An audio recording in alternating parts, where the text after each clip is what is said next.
오늘 말씀 통해서 어디에 속해 있는가라는 제목으로 하나님 말씀 우리 함께 듣도록 하겠습니다. 오늘 설교 목적을 말씀드리겠습니다.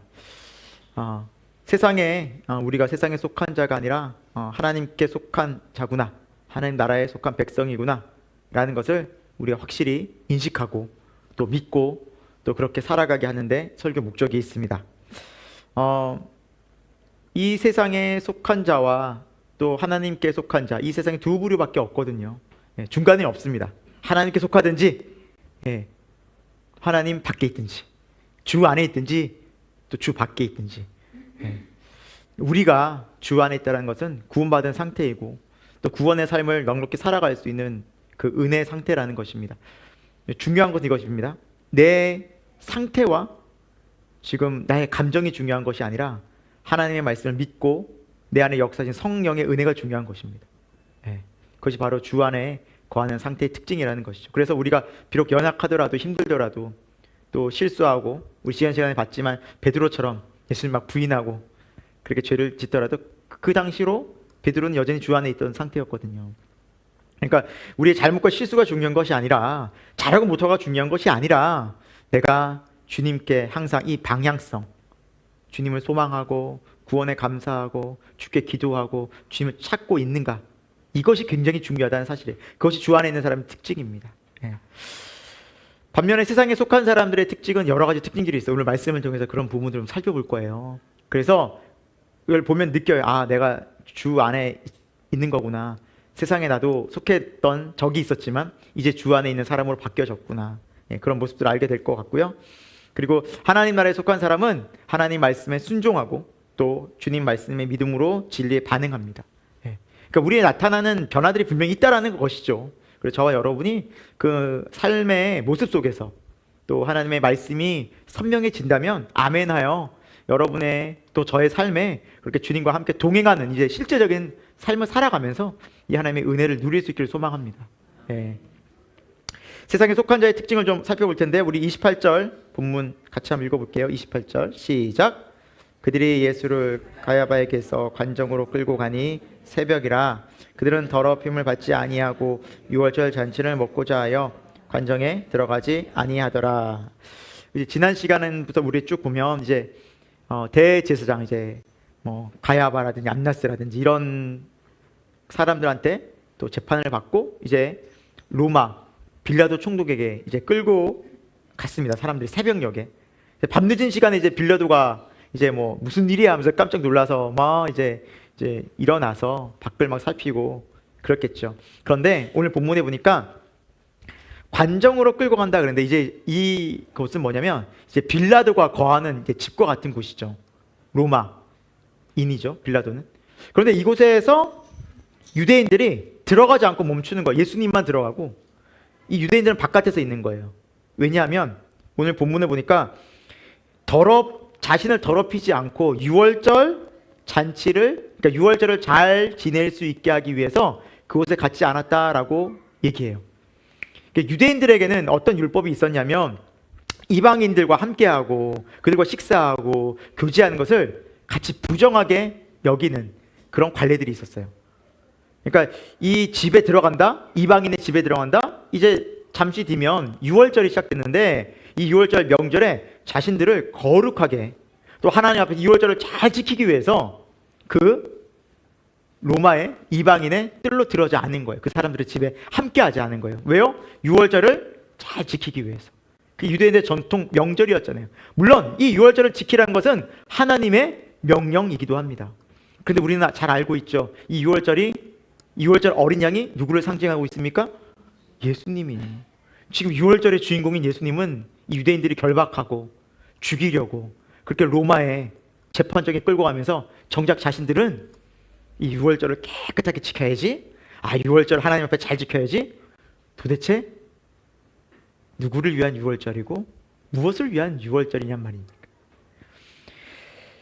하나님께서 기뻐 받으실까요? 절대 그럴 리가 없겠죠. 그렇지 않아요. 그럼 왜 이들은 이렇게 열심을 내면서 그 작은 것 하나라도 율법을 지키기 위해서 애를 썼을까요? 그들은 하나님 믿고 나름대로 알고 율법이 있었고, 그렇죠, 예배를 드리고 있었잖아요.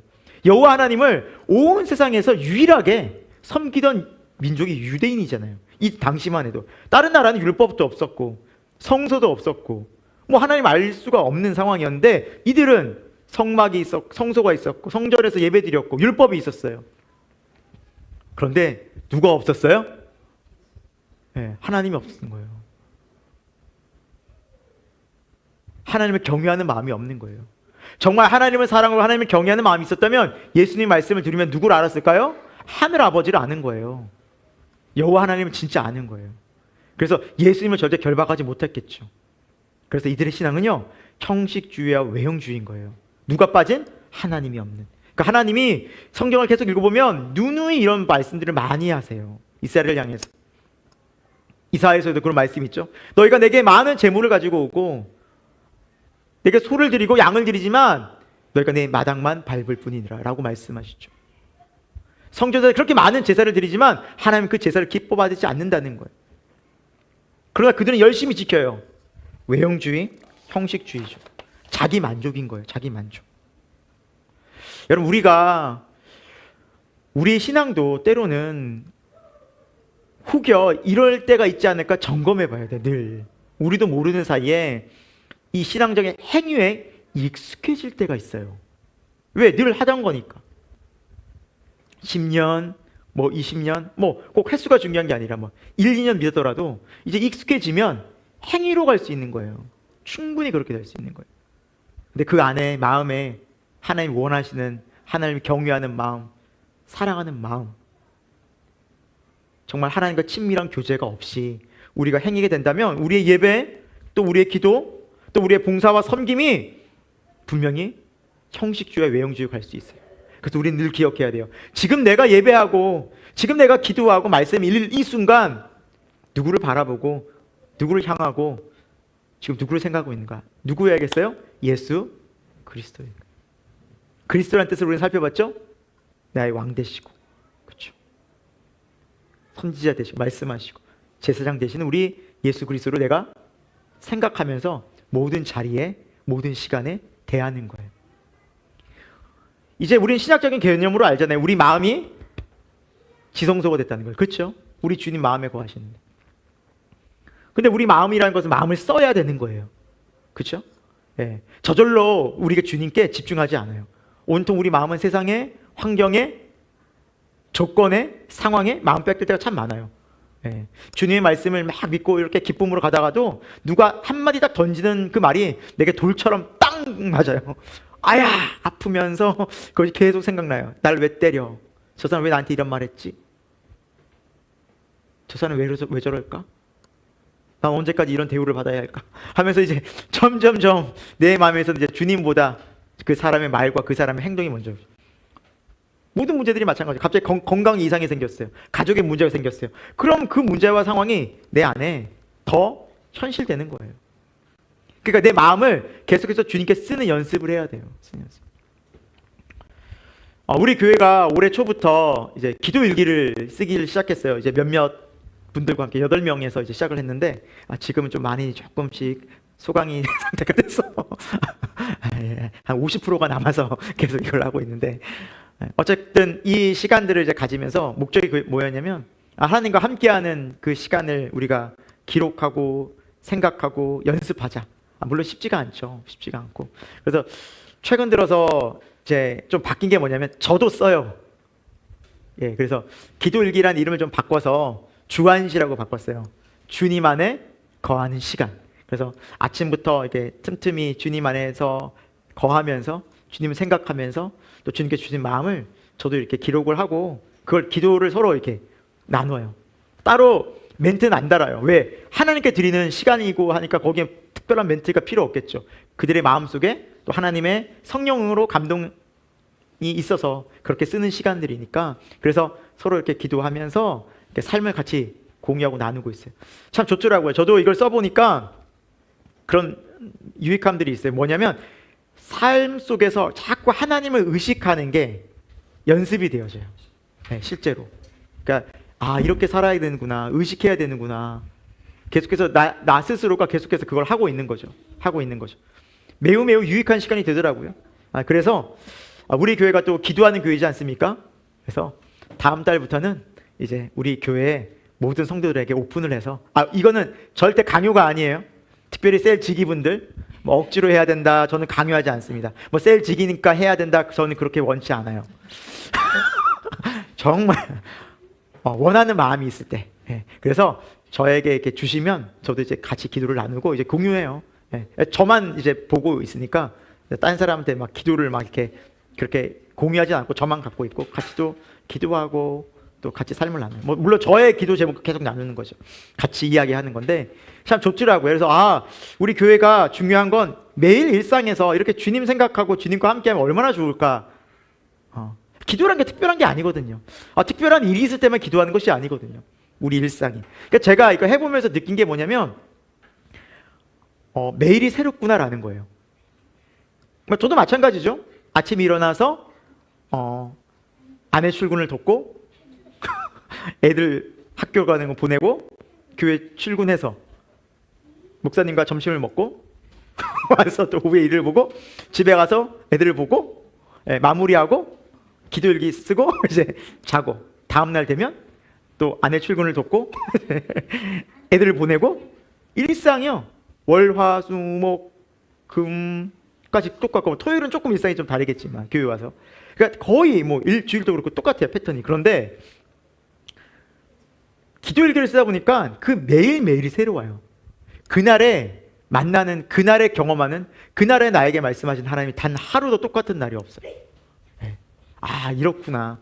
그렇구나. 우리가 매일매일 하나님 안에서 새로운 하루를 보내는데 주님은 우리에게 그런 하루를 주셨고 내가 느끼지 못했고 내가 주님을 의식하지 않으니 정말 나 스스로 내 생각대로 주님 없이 산 날이 참 많았구나라는 생각을 많이 해보게 됩니다. 그래서 우리 신앙이 예수 그리스도를 놓친다면 우리 또한 어떤 주의로 갈까요? 형식주의로, 외형주의로 갈 수 있는 거. 이거 해야 돼. 이거 하지 않으면 구원 못 받아. 이거 해야 돼. 이거 하지 않으면 지옥 가. 예배 드려야 돼. 하나님 없이. 그래, 천국과 지옥밖에 없는데 어떡할 거야? 천국은 가야지. 예배 드려야 되고 봉사해야 되고 막 이게 하나님 안에서의 그 기쁨이 아니라, 감사가 아니라, 즐거움이 아니라 어느 순간 형식주의가 되어버린 기도도 그렇고 예배도 그렇고 얼마나 마음이 힘들겠냐는 거. 신앙생활은 하나님 안에서 즐겁고 기쁘고 감사한 생활이잖아요. 그래서 그것들을 우리가 회복하는 자리가 저는 이 기도의 자리인 것 같아요. 그래서 해보려고 합니다. 이제 7월부터. 여러분 절대 강요는 아닙니다. 절대 강요는 아니니까 편하게 여러분들이 생각나시면, 만약 일주일에 한 번 보낸다 그럼 한 번 하면 되는 거고, 그럼 매일 하겠다? 그럼 매일 하면 되는 겁니다. 그러니까 여러분 한번 기도해 보시고 함께 하면 좋겠다. 7월부터입니다. 그래서 자, 우리 한번 31절 말씀 같이 볼까요? 31절 읽겠습니다. 시작. 빌라도가 이르되, 유대인들이 이르되 우리에게는 사람을 죽이는 권한이 없나이다 하니. 빌라도의 어떤 말투 속에서는 뭐가 느껴지냐면 약간 귀찮음이 느껴져요.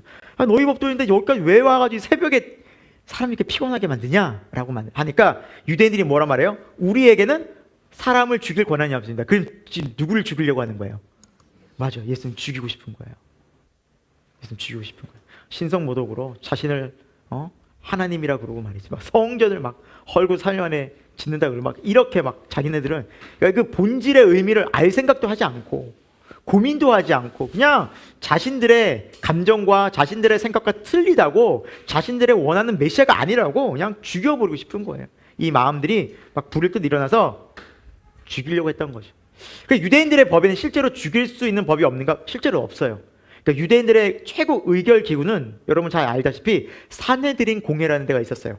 71명이 있는 사네드린 공회가 유대 최고 의결 기구였는데, 이 공회에는 사형 빼고 다 가능해요. 뭐 태형도 가능하고 뭐 감옥도 보냈는데 단 사람은 못 죽여요.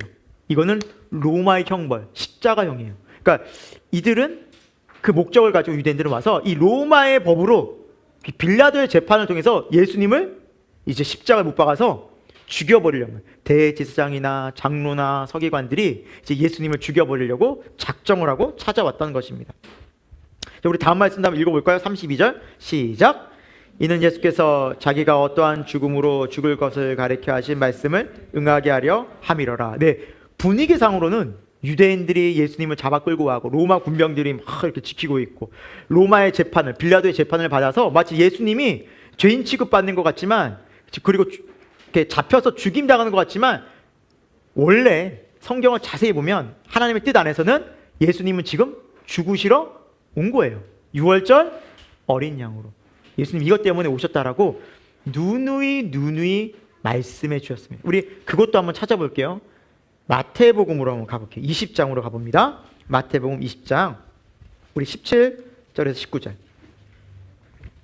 마태복음 20장 17, 18, 19절인데요. 한번 같이 한번 읽어볼게요. 마태복음 20장입니다. 17절부터 19절까지. 여기는 이제 예수님이 어떠한 길을 가게 될 것이다 라는 것을 미리 예언해 놓으신 부분이죠. 자, 같이 읽을게요. 시작. 예수께서 예루살렘으로 올라가려 하실 때 12 제자를 따로 데리시고 길에서 이르시되 보라, 우리가 예루살렘으로 올라가노니 인자가 대제사장들과 서기관들에게 넘겨짐에 그들이 죽이기로 결의하고 이방인들에게 넘겨주어 그를 조롱하며 채찍질하며 십자가에 못 박게 할 것이나 제3에 살아나리라. 아멘. 미리 이 예루살렘으로 입성하기 전에 예수님께서 말씀하신 거예요. 다 얘기해 놓으신 거예요. 이미 내가 저들에게 대제사장 서기관에 잡혀갈 것이며 이방인들에게 재판, 이방인들이랑 여기 로마 사람을 말하는 거겠죠. 재판을 받고 내가 채찍질 당하고 십자가의 처형으로 내가 죽을 것이다. 그런데 다시 살아날 것이다.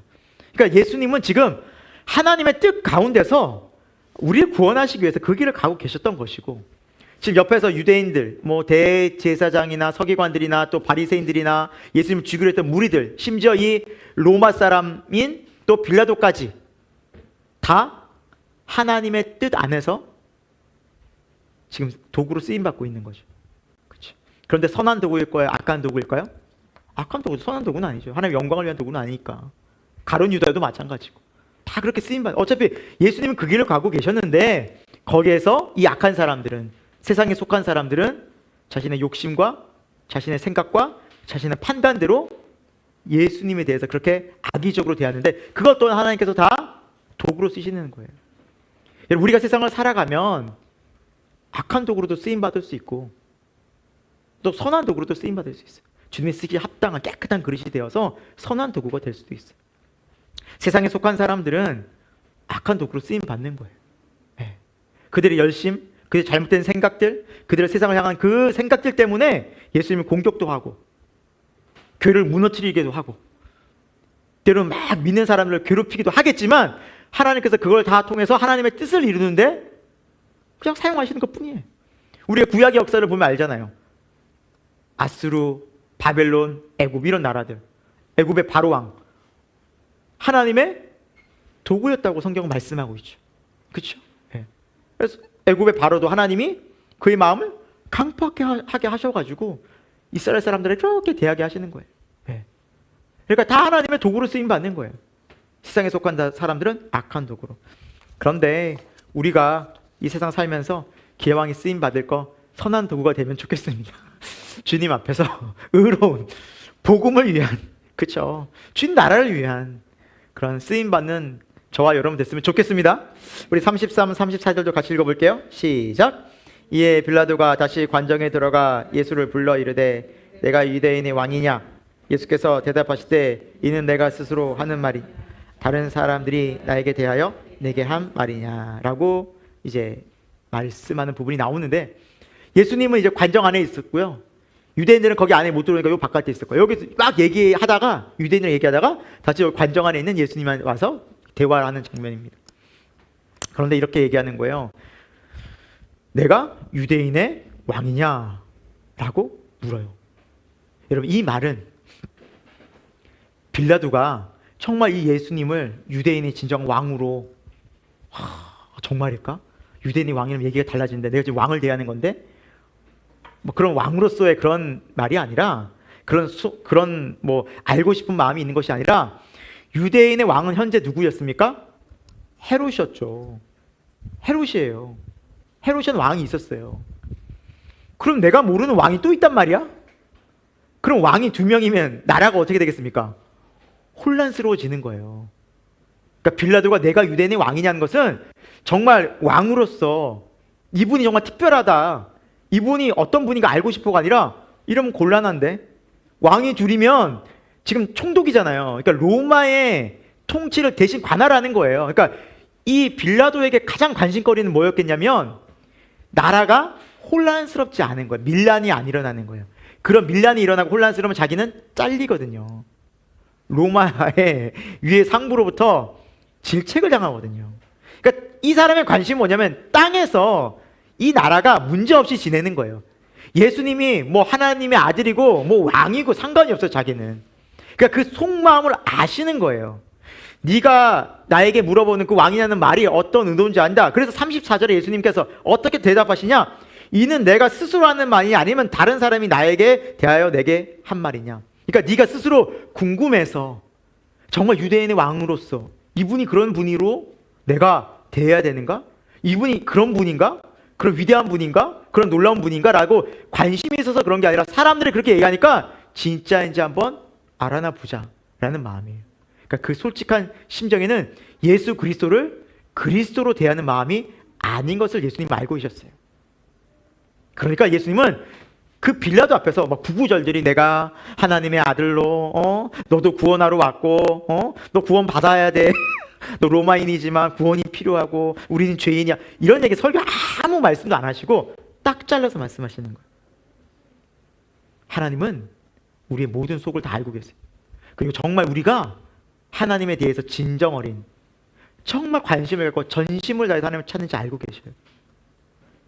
요 전에 우리가 이제 아덴에 있던 사람들의 상태를 알아봤잖아요. 아테네, 그렇죠? 이번 주일 설교에 어떤 사람이었어요? 이 사람은 호기심이 많고 종교심이 많은 거예요. 그렇죠? 그냥 호기심으로, 재미로 이런 걸 추구하는 사람들. 그리고 그냥 종교심이 많아요. 그냥 이 종교 있으면 알고 있으면 좋지. 예수님을 유일한 왕으로 하나님께서 세상을 창조하셨고 그 창조자 대신 이 하나님이 우리에게 오셨다라는 그런 하나님이 아니에요. 그리고 그 앞에 엎드리고 굴복해야 되거든요. 그 왕 앞에 경배를 해야 되거든요. 경의를 표해야 되는데 그런 하나님이 아닌 거예요. 그냥 사람들이 얘기하니까 알아나 보자. 진짜 그러면 나 곤란한데? 나 총독인데? 내가 모르는 뭔가 지금 상황이 벌어지는 거야? 라고 그냥 다분히 세상적인 자기의 문제가 생길까봐 그 예수님을 알아가려고 하는 것.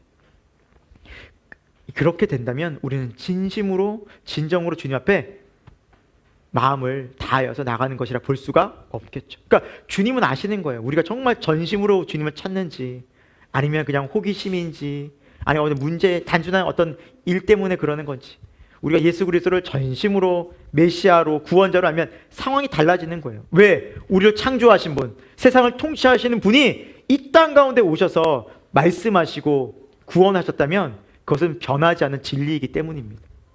우리는 그분 앞에 엎드릴 수밖에 없습니다. 그래서 예수 그리스도를 만나는 사람들은 공통적인 특징이 있어요. 그 앞에 굴복하게 됩니다. 엎드립니다. 그리고 자신이 죄인됨을 고백합니다. 왜요? 하나님은 모든 것을 알고 계시잖아요. 신인데 회개할 수밖에 없는 거예요. 우리는 이것이 하나님을 만난 사람들의 특징이라는 것이죠. 하지만 그렇지 않은 사람들은 그냥 예수 그리스도도 그냥 하나의 세상 사람들이 그러잖아요. 그냥 좋은 선생 뭐죠? 세상에 3대 무슨 좋은 선생 부처 뭐 석가모니하고 예수님하고 마하메트 그 세 사람으로 세 선지자 중에 한 명으로 그런 식으로 사람을 얘기하는 것처럼 예수님은 그런 분이 아니신데도 불구하고 그렇게 접근한다면 진정으로 예수님 만나기가 어렵다는 거죠. 이렇게 세상에 속한 사람들은 유대인들처럼 하나님을 온전히 중심에 모시고 예수 그리스도를 의식하며 사는 것이 아니라 정말 종교 생활할 수도 있어요. 그런데 자기가 믿는다고 착각할 수도 있는 거예요. 또한 빌라도처럼 세상에 자신의 위치와 권력과 안정적인 것이 누리는 것이 먼저여서 그것보다 만약에 주님이 먼저라면 나는 인정할 수 없다라는 나는 그건 아니라는 거예요. 주님이 그거 다 놓고 나를 따르라 부자 청년처럼 그건 나를 따를 수 없어. 이 세상의 것이 얼마나 중요한데요. 세상의 것이 얼마나 나에게 안정감을 주는데요. 이거 뒤로 하고 예수님 따른다? 힘들어요, 저는. 이렇게 된다라는 거. 이게 세상에 속한 사람들의 특징이에요. 아직 세상이 굉장히 중요한 거예요. 누구보다? 예수님보다. 여러분, 정말 이것은 복음에 있어서 핵심 중에 핵심입니다. 이 어떤 때가 되면 하나님이 채로 다 걸리시는 때가 와요. 그게 세상의 고난이에요, 사실은. 세상의 힘든 상황들을 하나님께서 이렇게 보내주시면 거기서 걸러져요. 내가 마음이 주님께 있는지 세상에 가 있는지. 그래서 때로는 우리가 주님 앞에서 여러 가지 시험과 연단을 받아요. 왜 시험을 허락하시느냐? 그 시험을 통해서 우리가 믿는 사람은 정금까지 단련되고, 믿음이 없는 사람들은 다 떨어져 나가는 거예요, 세상은. 견딜 수가 없어요. 예수님을 따른다는 것은 우리 마음이 거듭나지 않고 새롭게 되지 않고 주님이 임하지 않고는 불가능합니다. 그대로 못 살아요. 그러니까 형식주의로 갈 수밖에 없어요. 전심으로 그 삶을 살아갈 수가 없어요. 용서가 안 돼요. 순종이 안 돼요. 사랑할 수가 없어요. 결국 그렇게 돼요. 그러나 믿는 사람들은 달라요. 하나하나의 사랑과 순종을 배우고 용서를 배우게 됩니다. 내가 바뀌어지는 것을 경험하게 됩니다. 그래서 하나님 나라에 속한 사람의 특징들을 좀 살펴보겠습니다. 우리 35절 말씀 볼까요? 시작. 빌라도가 대답하되 내가 유대인이냐?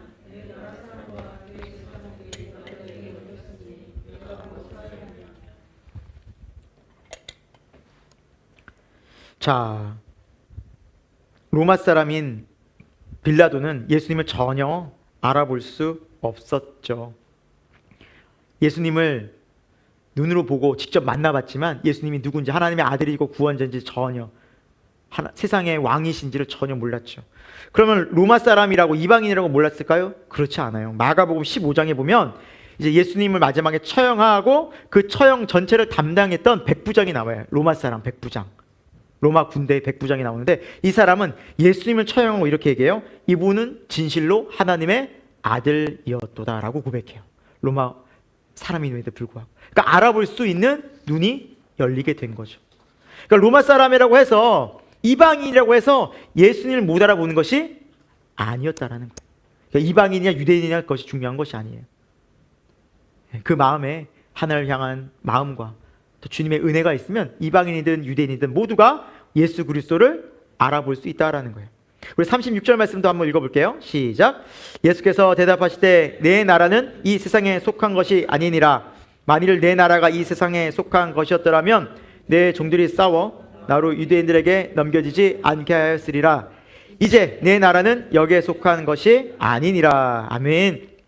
여러분, 예수님께서 두 번이나 36절에 보면 내 나라는 이 세상에 속한 것이 아니라고 강조하고 있어요. 내 나라가 나오고요, 이 세상에 나와요. 그러니까 분명히 구별이 돼요. 속해 있지 않다는 건 다르다는 거예요. 영역 자체가 다르다는 거예요. 여러분, 이 세상 나라는 어떻습니까? 여러분, 아침에 뉴스를 보고 우리가 세상에서 듣는 소식을 보면 어때요? 막 마음이 막 기쁘고 평안하고 막 즐거워요? 아니면은 왜 이러냐 세상이? 우리가, 아니면 마음이 힘들고 어렵습니까? 온갖 부정, 거짓, 폭력, 살인, 또 전쟁, 또 보면은 사람들도 자기 자랑, 그거로 가득하죠. 물질주의, 향락주의. 그러니까 그런 세상의 문화들 속에서 우리가, 인간이 갖고 있는 그런 마음이에요. 결국에 공허하고, 결국엔 염려스럽고, 결국에 두려움과 공포밖에 없어요. 그러니까 우리의 마음이 안심하고 평안하고 안정적으로 살아갈 때는 정말 없다라니까요. 그 정보들이 주는 우리의 마음은 결국에는 두려움과 염려예요. 어떻게 살지? 야, 앞으로 집값 이렇게 오르는데 어떻게 살지? 야, 물가 이렇게 오르는데 어떻게 살지? 내 월급은 제자리 걸음이고, 아니 수입은 이렇게 없는데 어떻게 살지? 헬스 건강을 봐보세요. 먹을 게 없어요. 다 안 좋대. 먹는 것마다 다 안 좋아가지고. 성령 목사님이랑 저랑 제 엊그저께 저 종순이 MT를 갔다 왔어요. 그래서 목사님이랑 이 밤에 이렇게 얘기하고 하다가, 아침이었구나. 어제 아침 뭐 시리얼 얘기가 나왔어요. 시리얼. 예. 그게 그렇게 안 좋다고 한 목사. 근데 저나 성열 목사는 애들 막 사줬거든요. 호랑이 기운이 솟아나요 하면서 막 있잖아요. 뭐 가진 좋은 영양분 다 들어있고 막 켈로그 콩 플러스 해가지고 뭐 이거 먹으면 되게 튼튼해진다고 뭐. 그래서 우리 광고만 믿고 사서 애들 줬는데 제일 안 좋다고, 너무 안 좋다고 하더라고요. 화학적으로 굉장히 그거는 안 좋대요. 여러분 찾아보시고 네, 먹지 마세요. 그러니까 네, 그래서 저희는 이제 그 정보를 알면서 오히려 이 정보가 더 근심거리가 돼서 이제 뭘 주지? 네, 세상의 것들이 다 그러지 않은가 싶어요. 그 정보들이 주는 유익이요, 물론 알아서 조심해야지라는 것도 있지만 또 염려가 되죠. 두려움이 되죠. 정치, 경제, 사회, 문화 모든 게 마찬가지인 것 같아요. 그러니까 세상이 주는 것들은 사실 우리에게 계속 두려움과 염려와 공포심과 그냥 허영심을 계속 불어넣어줘요. 여러분, 그런데 하나님 나라는 어떤 특징이 있을까요? 로마서 14장 17절에 이렇게 말씀하고 있습니다. 한번 들어주시기 바랍니다. 하나님의 나라는 먹는 것과 마시는 것이 아니요 오직 성령 안에 의와 평강과 희락이니라. 그러니까 이 세상에 먹고 마시고 육체적인 것을 우리에게 줘서 만족시키는 삶이 아니라 성령 안에서 의가 무엇이고 평강이 무엇이고 희락, 기쁨이 무엇인지를 경험하게 한다라는 거예요. 우리 마음에서. 이게 하나님 나라예요. 그러니까 우리 마음이 하나님의 통치가 있으면 우리는 의로운 삶을 살게 돼요. 그리고 의를 지향해요. 네. 그러니까 불의하고 악하고 그 길로 가서 막 우리 마음이 괴롭고 괜히 죄책감이 눌린 삶이 아니라 오히려 거기서 오히려 자유하게 되는 거죠. 또 평안을 누려요. 평강이 찾아와요. 평강. 그러니까 환경과 조건이 아니구나, 우리 주님이 함께하는 게 평강이구나, 주 안에 있는 게 평강이구나라는 것을 누리는 거죠. 그리고 기쁨이 찾아와요. 주님이 함께하는 그 즐거움이. 여기서도 즐거워할 수 있구나, 여기서도 감사하고 찬송할 수 있구나. 빌립보 감옥에서 갇혔던 바울과 실라처럼 그 모든 것이 갇힌 상황 속에서도 그들의 마음은 갇히지 않았던 것이죠. 이게 예수님 믿는 거구나, 이걸 하나님께서 발견하게 하시는 거예요. 그래서 때로는 우리의 환경을 하나님 어려운 것을, 힘든 것을 허락하십니다. 왜요? 거기에서 누굴 만나라고? 하나님 만나라고. 그래서 때로는 우리 하나님이 허락하시는 거예요. 때로는 어려움도 허락하셔요. 왜 나를 이렇게 힘들게 하시나? 하나님 계시면 이 모든 어려움들을, 이 풍랑들을 다 그냥 막아야 되는 거 아닌가? 우린 그렇게 생각할 수 있겠죠. 하지만 하나님은 그런 분이 아니에요. 때로는 풍랑도 허락하시고 어려움도 허락하시고 고난을 허락하세요. 거기에서 누굴 붙잡으라고요? 하나님만 바라보고. 여러분, 성경의 인물들을 보십시오. 안 그런 사람이 있습니까? 아브라함이 그렇잖아요. 갈 곳을 알지 못하고 가는 곳마다 하나님 쫓아서 이곳 저곳으로 이동하고 1000km가 넘는 그 거리를 가나안까지 왔잖아요. 요셉은 또 어때요? 17살의 나이에 형들한테, 가족들한테 버림받고 팔려갔죠. 17살에 애굽의 종이 됐잖아요. 모든 옷들 다 벗겨지고 종의 옷을 입고 종 생활의 종.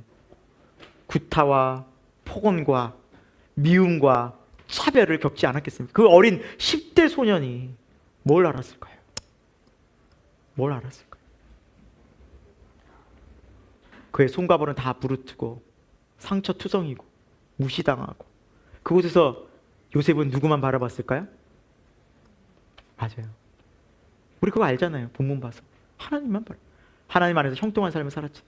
만약 요셉이 아버지 품에 있었다면 삶을 편안했겠죠. 채색 옷 입고 좋은 옷 입고 아버지의 보호받으면서 너무 막 그냥 나 잘난 듯이 막 살았겠죠.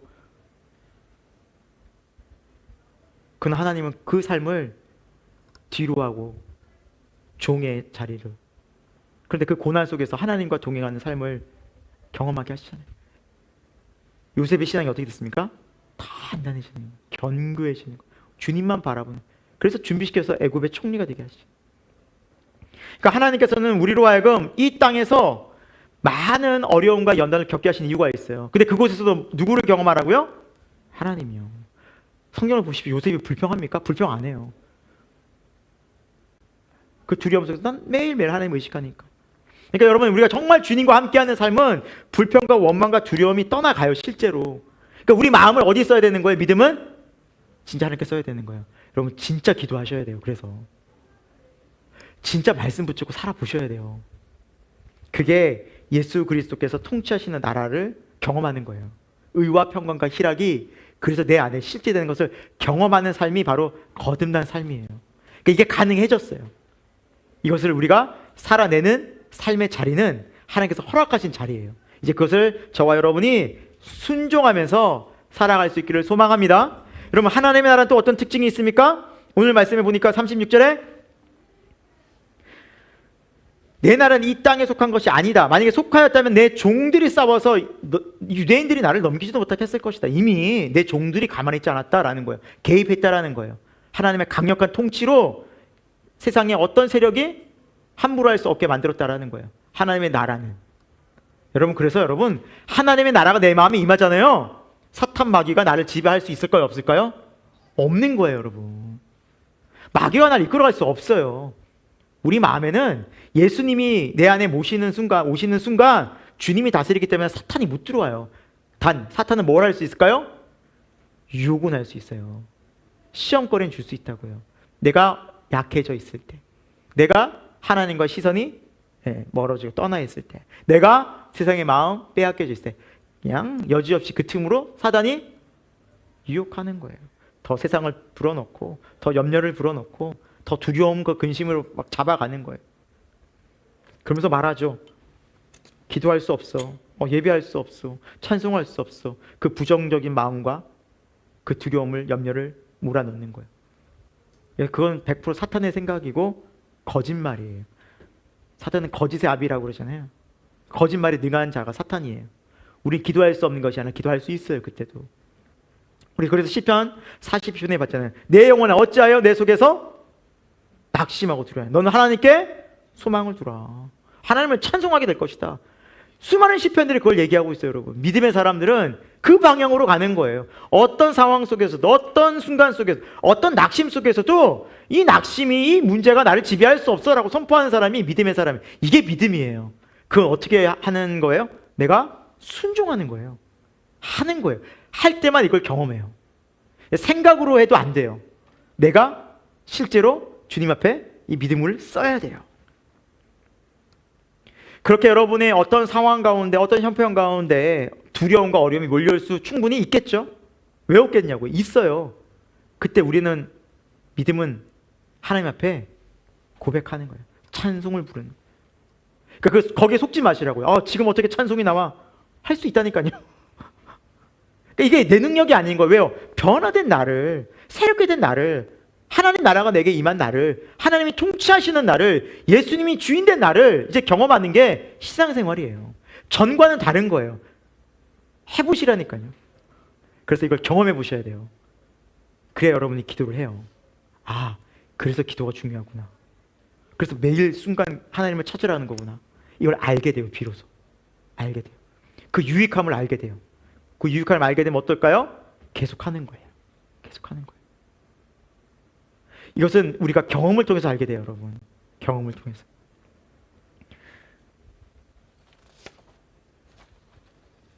자, 우리 37절 말씀 같이 한번 읽어볼게요. 37절 읽겠습니다. 시작. 빌라도가 이르되 그러면 내가 왕이 아니냐? 예수께서 대답하시되 내 말과 같이 내가 왕이니라. 내가 이를 위하여 태어났으며 이를 위하여 세상에 왔나니 곧 진리에 대하여 증언하려 함이로라. 무릇 진리에 속한 자는 내 음성을 듣느니라 하신대. 아멘. 예수님께서 분명히 말씀하시죠. 내가 왕이다. 내가 왕이다. 난 왕 맞다. 온 세상의 왕이다. 네. 그리고 나는 진리에 대하여 증언하는 자다. 진리가 무엇입니까? 진리가 무엇입니까? 맞아요. 예수 그리스도예요. 내가 곧 진리요, 길이요, 진리요, 생명이네. 예수님이. 또 진리는요, 하나님의 말씀이에요. 이건 예수님과 같은 거예요. 말씀이 육신이 되어 우리 가운데 거하심에 우리가 그의 영광을 보니 하나님의 독생자의 영광이다라고 말씀하고 있죠. 이 로고스라는 말씀은 뭐냐면 근원이에요. 근원. 본질이라는 거예요. 진리 그 자체예요. 그러니까 예수 그리스도는 처음이에요. 시작이에요. 우리의 근원이에요. 지혜의 근원이세요. 그분은 모든 것을 아시고 모든 것을 다스리시고 통치하시는 분이에요. 모든 것을 하실 수 있는 분이라고요. 변하지 않아요. 태초부터 지금까지 진리는 바뀌지 않아요. 변하지 않아요. 그러니까 우리가 진리 되신 예수님을 알고 있다면, 믿고 있다면 우리는 흔들림 없는 삶을 살 수 있게 되는 거죠. 예. 그래서 진리 되신 예수님께서 말씀하시는 그 말씀에 순종하고 따라가는 사람이 진리에 속한 자예요. 내 양은 내 음성을 듣나니 나를 따르느니라 그러잖아요. 그래서 말씀에 믿음으로 반응하고 말씀을 따르고 순종하고 있다라고 한다면, 아, 내가 주 안에 속한 게 맞구나라고 생각하시면 돼요. 아멘. 이건 단순하게 믿으시는 게 은혜예요. 신앙은 복잡하지 않아요. 그러니까 내가 하나님 말씀을 들어요. 근데 하나님 말씀은 기본적으로 세상의 생각, 내 원래 갖고 있던 내 상식과 방식과 뭐 할까요? 분명히 부딪히고 충돌하거든요. 그런데 내 마음은, 내 생각은, 아 그래, 충돌해도 내가 어디로 가야 돼? 예수님 말씀으로 가야 돼. 주님 뜻대로 가야 돼. 라고 부족하지만 그쪽으로 계속 가요. 그러면 내 마음이 어떤 상태라는 거예요? 거듭난 상태라는 거예요. 거듭나지 않으면 말씀에 순종할 수가 없거든요. 무조건 거역해요. 이거는 충돌이 일어나서 바뀌지가 않아요. 절대 하나님 말씀을 순종하고 싶지 않아요. 거역하게 돼요. 내 속마음은 내가 알잖아요, 여러분. 그렇죠? 그래서 오늘 말씀하고 있죠? 무릇 진리에 속한 자. 진리가 누구예요? 예수님이잖아요. 예수님께 속한 자는 내 음성을 듣는다. 그러니까 성경에서 듣는다라는 말씀은 뭐냐면 순종한다는 거예요. 성경에서 너가 내 말을 잘 들었다라는 말씀은 듣고 순종했다는 걸 의미해요. 그러니까 하나님의 사람은 말씀에 듣고 순종하는 사람들인 거예요. 어려워도 힘들어도 그것이 안 돼도 자꾸 순종하는 거예요. 물론 처음부터 잘 안 되죠. 근데 자꾸 그걸 해보는 거예요. 이 길 외에는 길이 없어. 이 길로 계속 가는 거예요. 그게 어떤 사람이에요? 진리에 속한 자인 줄 믿으시기 바랍니다. 여러분, 진리에 속했다는 거, 예수 안에 속했다는 거예요. 구원받았다는 거예요. 그러면 주님이 나를 통치하고 다스린다는 거예요. 세상 그 무엇이, 그 누가 나를 지배할 수도 없고 다스릴 수도 없고, 그래서 예수께서 다스리시는 의와 평강과 희락이 있는 내 마음을 누릴 수 있는 상태가 바로 진리에 속한 자예요. 여러분, 진리에 속한 자가 맞으십니까? 잘 모르시겠다면 오늘 다시 한번 기도해 보시고 확신을 가지셔요. 확신을. 예. 담대한 믿음으로 가셔요. 담대. 두려워 말고. 그래서 우리 히브리서도 앞에서 봤잖아요. 4장에 보면은 너희가 은혜의 보좌 앞으로 어떻게 나오라고요? 담대히 나오는, 담대히. 그러니까 담대한 신앙이 필요한 거예요. 은혜의 보좌 앞으로. 아유, 또 넘어졌는데 하나님 말씀 내가 이제 몇 번이야 셀 수도 없어. 아, 이제 정말 나 같은 자를 또 이렇게 하나님 받아주실까? 난 면목이 없다. 막 혼자서 고개 탁 쳐박고 이렇게 난 할 수 없어. 이건 하나님을 오해하는 거예요. 하나님은요 1000번, 100번, 수만 번, 수천 번 상관없어요. 늘 가면 갈수록 그냥 은혜를 매번 주세요. 하나님의 은혜는 마르지 않고 멈추지 않아요. 진짜 그래요. 하나님은 횟수에 제한이 없다니까요. 우리야 그렇죠. 근데 하나님은 언제나 동일한 은혜를 베풀어 주세요. 사랑하는 여러분에게 이런 은혜가, 진리 가운데 거하는 은혜가 있기를 축원합니다. 우리 38절 읽습니다. 38절 같이 읽습니다. 시작. 빌라도가 이르되 진리가 무엇이냐 하더라. 이 말을 하고 다시 유대인들에게 나가서 이르되 나는 그에게서 아무 죄도 찾지 못하였노라 라고 말씀하고 있죠. 예수님과 한참 얘기하던 빌라도가 진리에 대해서도 막 묻고 하고 하면서 내린 결론이 뭐냐? 예수님에게 죄가 없다라는 거예요. 그러니까 적어도 빌라도는 예수님께 죄가, 살인죄까지는 아니다라는 것까지는 알았어요. 단 이 사람에게 믿음이 없었죠. 예수님 왕으로 인정하지 않고, 그렇죠? 그리스도로 인정하지 않았기 때문에 믿음은 없었지만 적어도 이 사람은 로마 사람이라 합리적인 상식적인 선에서 죄가 없다는 걸 알았어요. 그래서 풀어주려고도 했습니다. 그런데 사람들이 누구를 더 원해요? 살인자 바라바를 더 원하죠. 그러니까 유대인의 그 명절에, 유월절에 한 명을 풀어줄 수 있는, 그래서 빌라도는 나름대로 좀 이렇게 관대하게 대하려고 했는데 유대인들은 누구를 풀어주라고 말해요? 살인자 바라바. 예수님은 십자가에 못 박아라. 우리 다음에 살펴보겠지만 그 빌라도가 거기에서 끝까지 정의를 자기가 봤을 때 이건 옳지 않는데 라고 그 바른 길을 가지 않아요. 왜요? 밀란이 일어날까 봐. 빌라도에게 뭐가 중요했어요? 자리. 이 자리. 예수가 그리스도라는 게 중요한 게 아니라 빌라도는 그 자리가 중요했던 사람이에요. 그래서 예수를 결국 십자가에 못 박는데 도장을 꽝 찍죠.